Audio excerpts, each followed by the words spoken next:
A few years ago, I was walking through the woods off the beaten track a bit and I smelt this overpowering sweet smell. Being nosy, I pulled back the undergrowth to have a look and found a dead body. The guy had been there a while and wasn't looking great, all swollen and green and black with various runny bits. The local wildlife had also been dining well for a few days. I called the police, who told me to wait with the body until they arrived. Being in the middle of nowhere, it took a while for them to arrive and it got dark and I was just sitting there in the dark with him for a long time. It turned out he had committed suicide. For a long time afterward, I had dreams about him and he would talk to me, and not nice things. Mainly about how he was angry I had disturbed his resting place and he wanted me to kill myself. Probably just my imagination, but all pretty disturbing at the time. He still turns up in my dreams from time to time, and no doubt will be tonight after typing this.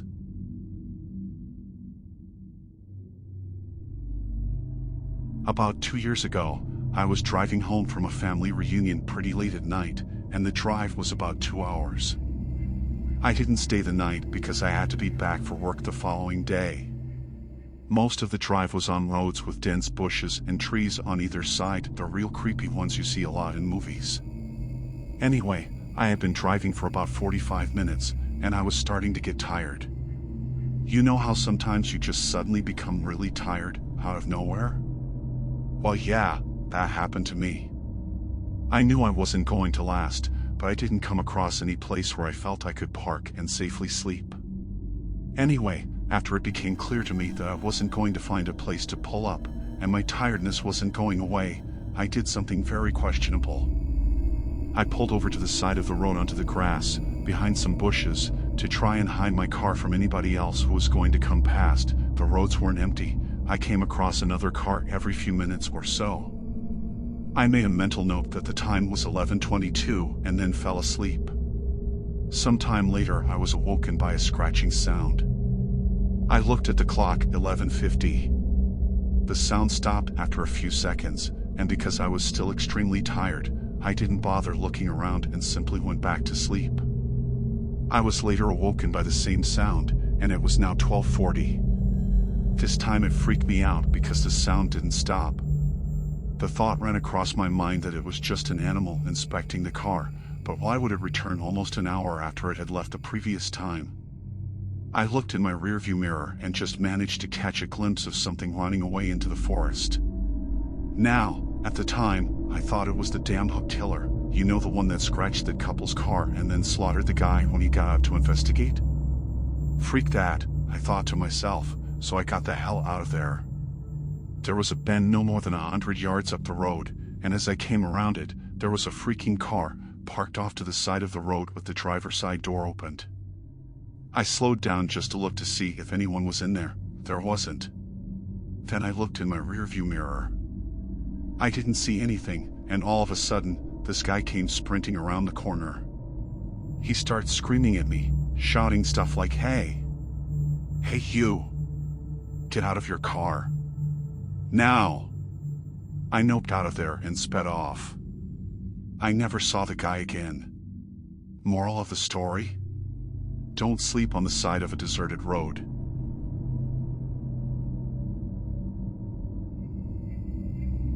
A few summers ago, I went for a bike ride around midnight with a friend. We went our separate ways at the end of the evening and I had about 2 blocks to ride back by myself. Because of construction, I had to ride on the sidewalk, but the streets were dead. It wasn't a problem until right where I was about to turn left onto my street. This man was walking by himself, maybe 40s, a little scruffy but not homeless. The sidewalk was narrow and I didn't want to freak him out, so when I got about 6 feet behind him I said, "Hey, behind you." And he turned around and gave me this super angry look. I turned down my street and he started to follow me, literally screaming about how he was going to kill me and all that. I live right off the corner and I didn't want him to figure that out, so I decided to do another loop around the block. That's not the scary part. The scary part is that when I looked back around and looked down the street, I saw him standing on my fucking front stoop staring out at the street like he knew I lived there. He saw me ride by again, but he didn't say anything. I ended up going back to my friends, but my bike got stolen from the alleyway by the house 2 days later. Edit, the guy in question was not homeless. We have a large population of mentally ill in that area, unfortunately, downtown of a medium-sized city, so if I didn't think the sidewalk was too narrow to pass otherwise, I wouldn't have disturbed him. Half the scary part was that he looked pretty much completely normal for my area. That being said, I ended up texting my mom and she made the decision not to notify law enforcement until my bike was stolen.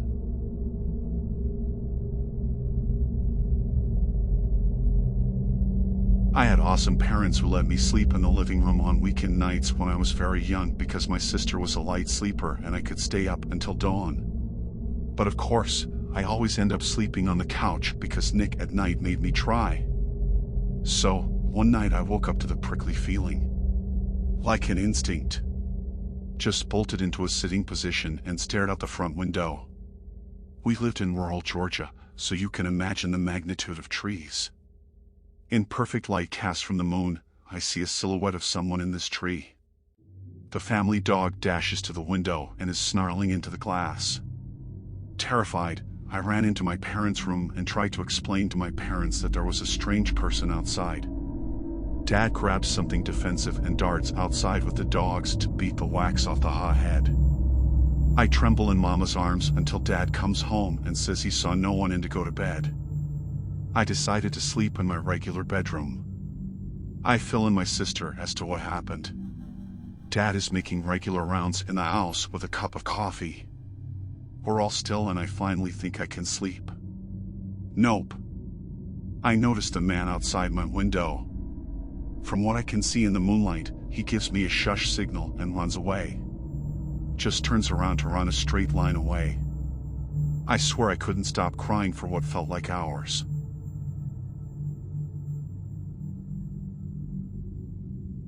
I was 17 and had just gotten my license. Back in high school, my friends and I had made it a mission to find abandoned houses to throw parties in. We had a few good candidates, but the motherlode was this house I would pass on my home from work. It was an undeveloped shell of a huge home with a large property in the back. I had told one of my friends about it, and one day before we went to see a movie, I took him to the house. It was about dusk in summer, so I had my headlights on.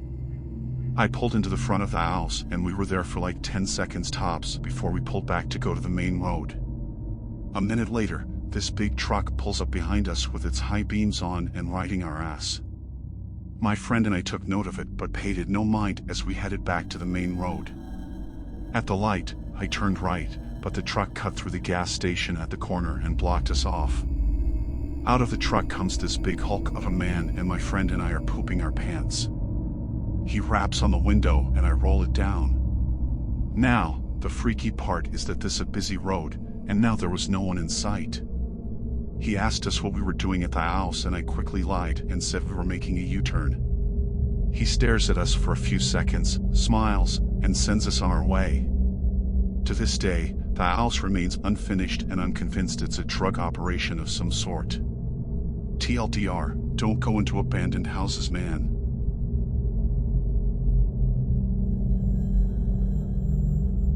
I was delivering a hot tub to this contractor/realtor in this fancy gated community near Branson, Missouri. When I arrived, the construction workers were in charge of telling me where the thing was supposed to go. It was going on the 4th floor balcony, but because of the way the house was built, the 4th floor was the ground floor. The other 3 floors were on the side of a hill, but the driveway was even with the first 4th floor entrance, if that makes sense. So, a lot of construction going on, but to get the hot tub on the balcony, I had to make a ramp, take it from the drive, down into the yard, up a ramp to the porch, through the living room door, across the living room, out the back patio doors onto the deck. The problem with this was that the deck was unfinished. A huge section of decking was missing. They had installed only enough decking so that I could go from the patio doors to the far corner of the deck where the hot tub would sit. There was no railing. The hot tub weighed 900 pounds and it was a 4-story drop if I fell. The construction workers volunteered to help me. We got it out onto the deck, crossed a narrow bridge of installed decking to the corner, and I was about to lay it down. You move these on a dolly while the hot tub is on its edge for clarification. Laying it down isn't that hard. You tilt it, bring it down to your lap, grab the strap securing it to the dolly, and lower it to the deck. It's very controlled, and I've done it thousands of times. However, this deck wasn't finished, so the contractor wanted to leave it on its edge. It's a lot harder to take it off when it's standing up because the dolly is under a 900-pound tub. But I've done it before. I told them that we would have to put blocks under one side of the dolly, tilt the tub, and pop the straps to release the dolly so it could be removed from the area. Then you tilt the hot tub back, remove the blocks, and then set the hot tub down on the deck. Problem: the deck wasn't wide enough to allow me to do this safely. I popped the strap on the hot tub, put the blocks under, and tilted the hot tub, but that put me with my feet 4 inches from the edge of the deck with nothing but 4 stories of air behind me. We were able to free the dolly on one side, but not the other. The hot tub had to be leaned over further toward me. I tell everyone to freeze, and they do. I didn't want anyone messing with it because I had to shift my feet back 5 inches so my heels were off the deck. I'm freaking out, but it's all going smoothly. I have a construction worker on each side of me helping support the tub, 3 construction workers freeing the dolly, and 1 useless worker playing with the strap that is going to secure the tub to the house so that the wind doesn't blow the tub over. We are inches from having the dolly freed when one of the construction workers freeing the dolly gets impatient and kicks the corner of the tub to dislodge it from the dolly. It worked for him, but unfortunately for me, I didn't have my feet set yet. I shout that I'm falling. The 2 guys beside me take the weight of the tub, but no one can get to me. My arms are windmilling. I'm bent almost double backward trying my best to stay on the deck. I can see the boulders down below out of the corner of my eye. I'm falling and there isn't anything I can do about it. I feel myself go. I'm falling. My heels slip out from under me and no one can reach me, but then suddenly, I'm flying forward. Something is under the small of my back and it's slamming me into the bottom of the tub. The dolly is removed and the tub stands up with me hucking it before I find out what saved me. The useless guy playing with the strap had already secured one end of the house. When I fell, the strap was already behind me, hanging off the deck. The construction worker pulled it tight with all his might, arresting my fall. It wasn't there for that purpose, but he saved my life that day. I would have been dead if not for him. I thanked him by sending him and his wife and kid to Breckenridge, Colorado for Christmas. It was a vacation I'd saved for and was about to surprise my wife and daughter with, but I felt he deserved it more. Plus, my wife and daughter didn't know anything about it. Yeah, that was one of my most scariest moments ever. TLDR, I fell off a 4th-floor deck, but a construction worker saved me at the last moment, so I rewarded him with a vacation to Breckenridge, Colorado.